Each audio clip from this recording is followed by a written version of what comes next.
Down Among the Dead Men. A story by Graham McNeil and art by Mary Magny.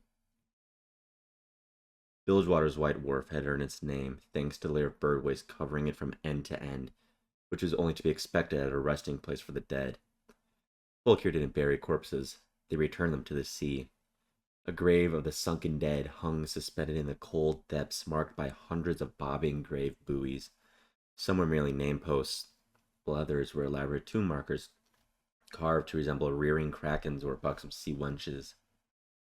Misfortune sat in an empty crate of Rapture rum at the end of the wharf, legs crossed and a noxious cherry dangling from her bottom lip. In one hand, she had a length of breathing tube connected to a half-submerged coffin floating low in the water. In the other, she grasped a length of frayed rope running through a rusted pulley block tied to the coffin lid. Both her pistols were holstered within easy reach. Moonlight cast a weak glow through the mist rolling in from the sea, staining the water's scummed surface tobacco yellow. Cawing Garian gulls lined every sway-backed roof on the quayside, which was always a good omen.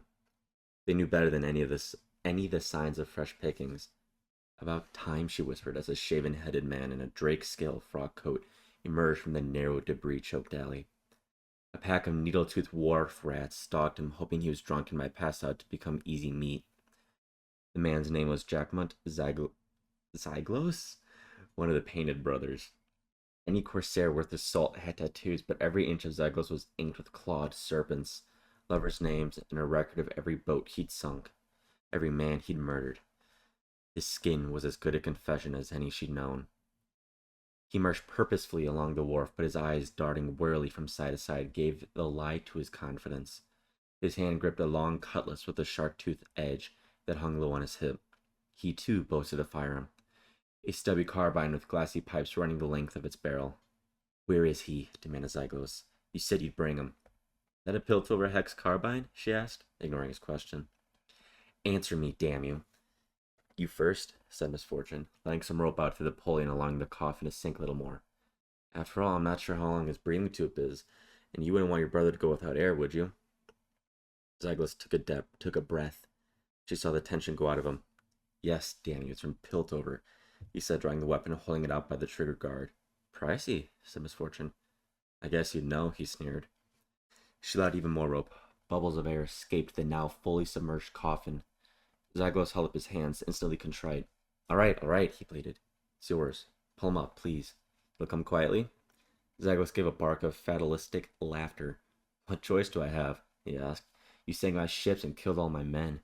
You sent my kin to the poorhouse or the gaol, and for what? A stolen hex gun? A bounty?" "A little of both and then some. So how much am I worth to you, bitch?" "Coin? 500 silver serpents." "All this mayhem for a lousy 500 serpents?" "It's not the money that's got you killed. It's the fact that you're one of Gangplank's sworn men," said Misfortune. "That's why I want you dead."